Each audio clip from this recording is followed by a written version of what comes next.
Muito bem, pessoal, sejam todos bem-vindos à nossa segunda aula de eletrônica industrial, né? E o tema dessa aula são os sensores, né? São elementos extremamente utilizados na automação, elementos de sinais, né? Bom, o sensor pode ser então definido como um dispositivo eletrônico que possui a função de detectar algum fenômeno físico, né? Então eu posso ter um sensor para detectar a temperatura, eu tenho sensor para detectar a presença de alguma coisa, né? Enfim, ele está ali com a função de ele perceber um fenômeno físico e emitir um sinal de saída, ok? Nós podemos então classificar os nossos sensores em duas classes distintas. Eu posso ter os sensores NPN e os sensores PNP.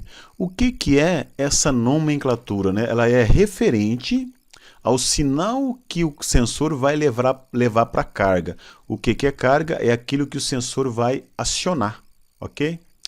Vamos entender primeiro o que é o sensor NPN. Olha só, veja, eu tenho um sensor NPN, né, que está sendo alimentado, eu tenho que alimentar o sensor com o positivo e negativo para que a placa desse sensor seja ativada, né? E quando esse sensor detectar algo no seu campo de atuação, ele vai emitir um sinal de saída nesse fio preto. Veja que o fio preto está ligado no LED, né? Mas veja que ele está levando para o LED um sinal negativo, porque ele é um NPN, né? Eu já tenho o sinal positivo no LED e assim que chegar o sinal negativo ele vai ativar. Portanto, o sensor NPN ele sempre vai levar para a carga um sinal negativo, né? Um sinal de 0 volts. Ok? Bom, se o NPN ele leva para carga o sinal de 0 volts, o PNP vai levar para carga o sinal positivo. É o inverso, né? Então veja a mesma instalação, porém agora eu tenho um sensor PNP. Novamente, eu tenho que alimentar o sensor, eu tenho que alimentar a placa do sensor com o positivo e o 0 volts, né? Quando esse sensor detectar algo no seu campo de atuação, ele vai então emitir um sinal de saída, que é um sinal positivo para a carga. Veja que agora ele está emitindo um sinal positivo para o LED. O LED já tem o sinal de 0 volts, e assim que o sensor emitir o sinal positivo, vai acionar o LED. Então a diferença básica, né, o porquê dessa classificação, é o sinal que o sensor leva para a carga. Se for NPN, ele leva o sinal negativo para a carga. Se for um PNP, ele leva o sinal positivo. Ok?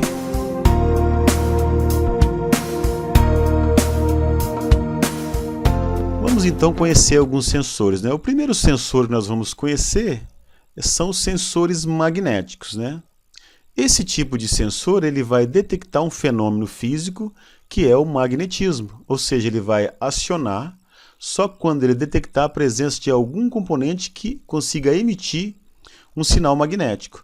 Então, se eu colocar um ímã perto do sensor magnético, ele vai atuar, ok? Ele é muito utilizado nos cilindros pneumáticos para poder identificar a posição do êmbolo, né?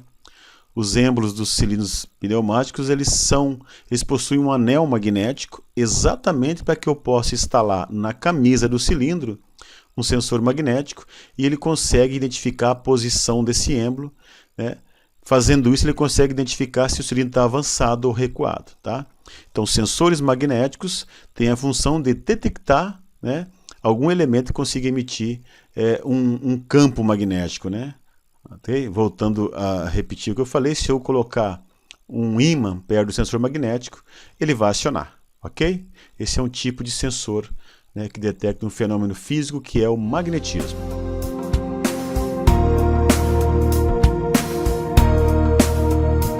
Sensores de proximidade, né, são utilizados aí para conseguir detectar a presença de algum elemento num raio de alcance definido pelo sensor, né? Então, nesta classe, vamos conhecer então o sensor indutivo e o sensor capacitivo. O que é um sensor indutivo? Qual a aplicação? Então, é um sensor de presença, né, de proximidade, em que algum elemento que chegar próximo ao campo de atuação desse sensor, ele vai então emitir um sinal de saída para nós, né? Só que o sensor indutivo vai conseguir detectar apenas metais, porque ele precisa que o elemento que estiver em seu campo de atuação seja um condutor para alterar né, esse campo e através disso ele conseguir identificar que há algo ali no campo de atuação. Então, não esqueça, o sensor indutivo só detecta materiais metálicos, né? Se você colocar uma madeira na frente dele, não detecta. Colocar um plástico, também não, tá? Os sensores capacitivos é o inverso, né? Ele detecta qualquer material, né?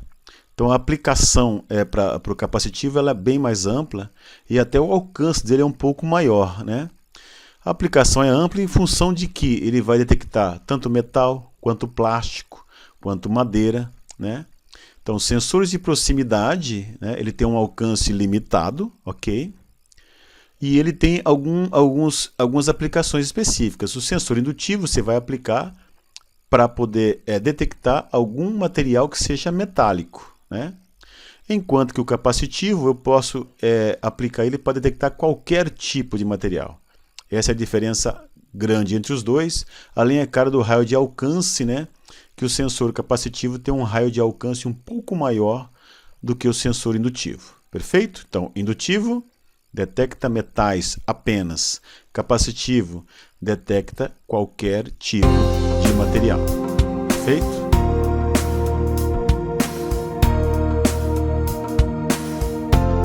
Vamos ver agora então os sensores ópticos, né? Ou seja, sensores que emitem um feixe de luz, né? Que será recebido por um elemento fotossensível, né? Os sensores ópticos podem ser por reflexão, por barreira ou difusão. Esse tipo de sensor tem um alcance bem maior se comparado aos demais, ok? Vamos ver primeiro o sensor óptico por reflexão, né? Muito bem, esse tipo de sensor óptico por reflexão, né, ele possui o emissor e o receptor no mesmo conjunto, a mesma peça tem o emissor e o receptor. O que é isso? Emissor é o que vai emitir o sinal, né? O feixe de luz. Receptor, ele vai receber esse feixe de luz novamente. Ok? Então, nesse tipo de sensor, né, eu vou precisar utilizar um espelho refletor, um espelho prismático, né, que vai me devolver esse sinal para o meu receptor. Então, eu vou emitir um sinal, né, através do emissor. Esse sinal vai chegar no espelho, né, espelho prismático dimensionado para esse sensor, né, e esse sinal então volta para o receptor, ok? Então, se alguma peça estiver entre o sinal do emissor e esse espelho, nós vamos então perceber que esse sinal não volta e daí o sensor então vai emitir um sinal de saída, porque ele percebe que há algum elemento entre o sinal e isso é para ele a presença de um fenômeno ali que ele está detectando, ok? Então, o sensor óptico por reflexão ele funciona dessa forma. Eu tenho que ter um espelho prismático refletivo dimensionado para ele, né, qualquer espelho, né, que vai mandar o sinal de volta para o receptor, ok? E quando alguma peça estiver entre o emissor e o receptor, ele percebe porque esse sinal não volta, então ele emite o sinal de saída para nós, né? A nossa figura mostrou bem claro isso, ok? Sensores ópticos por reflexão.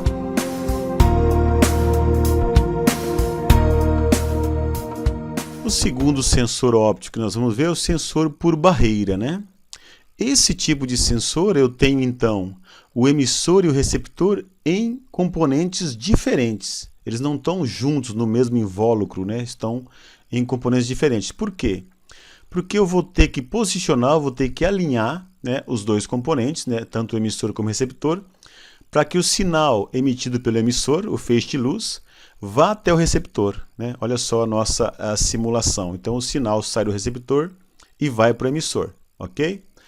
Muito bem, se tiver algo entre o emissor e o receptor, então esse sinal não chega no receptor e ele percebe isso e ele emite um sinal de saída, né? A barreira de luz é muito utilizada para sistemas de segurança, né? Você deve ter visto isso em muitos sistemas de segurança, ou seja, eu tenho o emissor de um lado, o receptor do outro, e se algo se interpor entre o sinal do emissor que vai para o receptor, então esse sensor emite um sinal de saída, né, para o sistema, ok? Então, o sensor óptico por barreira, eu tenho emissor e receptor. Perceba que todos os sensores ópticos que eu tenho emissor e receptor, o que muda um pouquinho é a forma deles operarem, a forma deles serem montados, né? No caso de barreiras, eu tenho o emissor num componente e o receptor em outro, né? Então eu tenho que instalar eles alinhado para que o sinal chegue no receptor. E quando alguma peça, alguma coisa se interpor entre o sinal do emissor e receptor, então ele emite o sinal de saída, ok?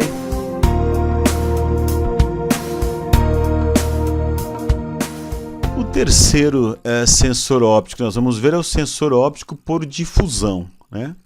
Esse tipo de sensor também possui o emissor e o receptor, né, de feixe de luz, e eles estão em um único componente, ok?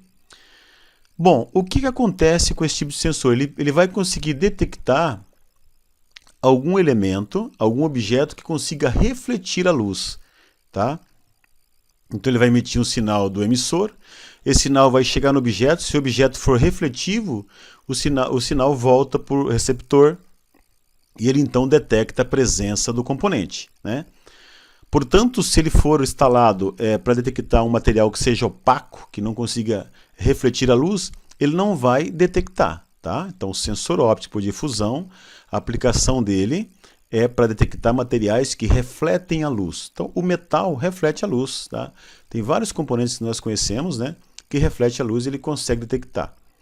Então, sensores ópticos por difusão, o emissor e o receptor estão num único componente, né? O emissor vai emitir o sinal de feixe de luz. Esse sinal, quando tiver uma peça que reflete, ele vai bater nessa peça e vai voltar para o receptor. E ele consegue detectar. Se ele detectar esse sinal, ele vai então emitir um sinal de saída. Ok? Sensor óptico por difusão. Então nós vimos sensor óptico por reflexão, sensor óptico por barreira e sensor óptico por difusão.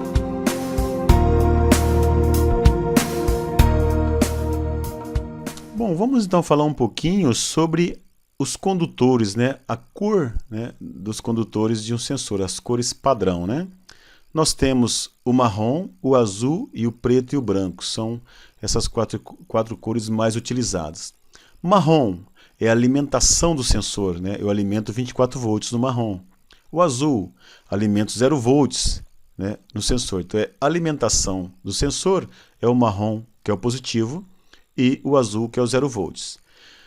O fio preto é um fio de saída, né? É o sinal de saída. Então, toda vez que eu quiser acionar alguma coisa com o sensor, vai ser ligado no fio preto, né? Ok? O branco também é um sinal de saída. Então, o fio preto é um sinal NA e o branco o sinal NF. Essa é só a diferença, né? Ok? Alguns sensores têm os 4 fios, alguns têm só os 3, como esse nós estamos mostrando, que tem o marrom, o azul e o preto, que é o sinal de saída, ok? Então, marrom, alimentação positiva, azul, alimentação de 0 volts. Eu alimento a placa do sensor. Preto é o sinal de saída do sensor, né? Ele vai alimentar a carga, né? Se ele for um PNP, esse preto vai alimentar a carga com um sinal positivo. Se ele for NPN, vai alimentar a carga com um sinal negativo. Perfeito?